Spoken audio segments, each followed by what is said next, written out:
Chapter 101, The Broken Nose. Nikki felt like she was at her most fragile now, and then saw Michael still had more reckless words for her to give. What if that bomb had gone off, Nikki? Asked Michael, shaking his head. Nikki gasped.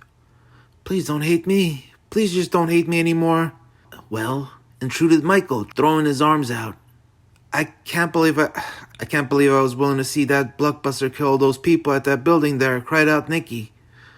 Blockbuster, murmured Michael, seeming to be hiding something. Yeah, the daisy cutter. That's what it was, wasn't it? Asked Nikki, confused with Michael's expression. Michael then looked down, away, and then looked at Nikki plainly and said, Yeah, you're right. I forgot. And nothing more. Nikki stared into Michael's eyes and shook her head in discouragement. There's nothing I could do for you to let that go, is there? You said you wanted to see it happen, said Michael with a shrug. Nikki shook her head some more, looked into herself, and realized if she could change once, maybe she could do it again. I really did want that bomb to go off and kill everyone. What the hell was wrong with me? Nikki shook her head and began to seriously grow disgusted with herself. And looking into Michael's eyes now, she couldn't help but to remember how she felt about him when Madboy said he'd like to put a bullet in his head. Oh, I don't want to think about that. Not now. Nikki closed her eyes and realized things had to change. She hated everyone in that world because they were all really just a bunch of envious pricks that themselves desired to be the centerpiece to the giant clockwork of things as she did. To hate them was like hating herself. And Nikki had done enough of that and just didn't want it anymore. Looking at Michael's face again, the idea of him being shot in the head and his brains blown out from the back made her feel sick. I need to change, Michael. I can't believe how I felt at that moment. So much hatred built up in me. It's one of the reasons why I was driven for that Tahiti idea. As a form of just escapism. I can't. Well, don't think too much about it, stated Michael, with another shrug that was beginning to seriously piss Nikki off. Who the hell is this guy, and what happened to the Michael I knew? At least when Michael was berating Nikki back in that hallway for wanting Nikki to blow up the bomb, she felt like he was seriously bothered by it. There was some emotion behind it. Now Michael's attention span on Nikki was that of a televised soap opera. Didn't matter what Nikki was saying or emoting. She was just some pixels in volume on the tube for Michael and simply wasn't there. No. I now think I have to. I can't continue being that way. I'm really no different than they are. I shouldn't feel that much hatred for them. It's like hating myself, and I don't want to feel that way either. And I can't expect people to just stick by me and follow me. Like you, I can't expect you to stick by me through the end. You're not my guard dog. It wouldn't be fair to you. Nikki felt good saying that. It felt like there was a lot of meaning behind it, and she knew it was an answer, something she had to work on. Nikki then looked into Michael's face, and her heart sank when she saw him shaking his head in disapproval. Fuck you, thought Nikki. Michael, please stop being mean to me, demanded Nikki.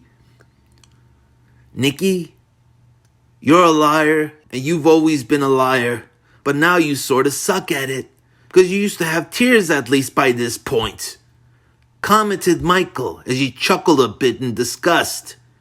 Hearing that, Nikki began to tear up. Oh, there you go. There are those crocodile tears. A little late. So maybe you should work on it a bit, commented Michael again. Now Nikki was weeping full on. You don't love me. Yes, I do, screamed out Nikki, alerting everyone around them. You've never even said you loved me all those years. I love you so much. I just didn't know how to say it before. I love you. Broke out the woman that had finally learned how to speak. That broke up Michael to see for a second there. He opened up his clouds with compassion, but then closed up again for the storm. You don't give two shits about me, murmured out Michael. Yes, I do, screamed out Nikki even louder.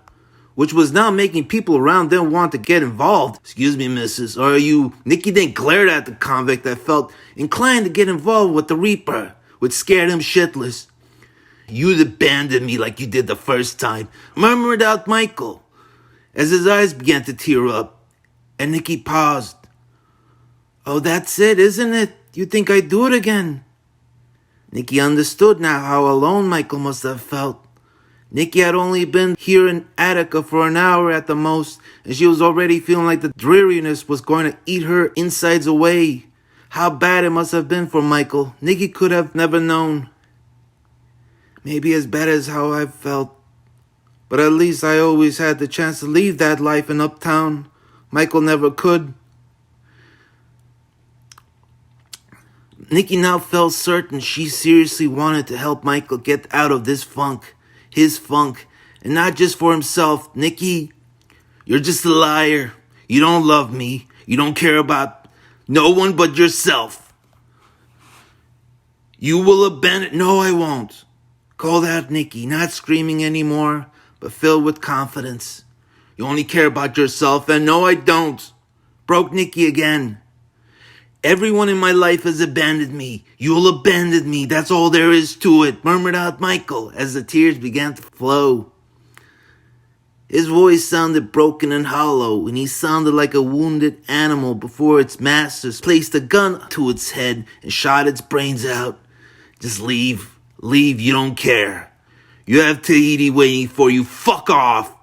Only thing waiting for me is another 5 to 10 years here being alone and miserable out of my mind until I finally get out, get a gun, put it in my mouth, and blow my fucking brains. No, don't do that. Please don't do that. Screeched out Nicky as everyone around them stood awestruck at the outburst they were hearing. Yeah, you're right. Maybe I should just find a way to off myself now, and if you do, I'll do it too. Screamed out Nicky as she bit down hard and pounded down her words into Michael's face. Michael then went quiet as he continued to glare up like a broken mule while tears continued to flow. And Nicky smiled, not feeling pity for him anymore. And then he smiled. I'm sorry, Nicky, murmured out Michael. Nicky shook her head, unsure of what he meant. No, Michael, it's all right, stated Nicky as she smiled. I didn't mean to hurt you like that, I really didn't, said Michael as he shivered a bit, but then seeming more consolidated in his senses. And it began to throw Nicky off again. What are you... I'm really sorry. Sorry for what? You did nothing wrong, gasped Nicky. Michael smiled faintly and took one giant deep breath. Michael, gasped Nicky in confusion. Nicky, I know what you were trying to do back there, telling me that story of Greasy, explained Michael, with a cool look on his face. Nicky felt beside herself again. You knew? I didn't offend you, did I? She thought. And it reminded me how much I missed the spell you used to have over me, said Michael as his face exploded into a vibrant smile. Nicky felt like she went through a revelation there, as everything bad went 180 degrees and became good again. And she felt pleasantly dumbfounded as to what just happened. I gotta say, Nicky, I never knew trying to be manipulative could take that much out of you. Last time I cried was when I was... Michael stared unpleasantly at Nicky, remembering that moment, and didn't feel like bringing it up. And before that, years ago when I caught my dad trying to... Michael unpleasantly stared deep into his memories and didn't feel like bringing that up either. I'm so sorry I did it, said Michael again as he took another deep breath. Nicky didn't know how to feel. On one side, she felt overjoyed Michael wasn't rejecting her again. On the other side, she felt broken inside for everything Michael just put her through. But then again, she also sort of liked the broken feeling. You did all that to manipulate me? Thought Nicky, still divided between those two outlooks. But as she looked up at Michael, first question that came to mind was what was really bothering her. Michael, please tell me that all this means you didn't mean when you said you want to kill you. No, Nicky, no, said Michael. I didn't mean that. But then again, it doesn't mean I've never felt like... No, I didn't mean it. Michael paused. I'm sorry, Nikki. I did it because I needed to feel if we still mattered.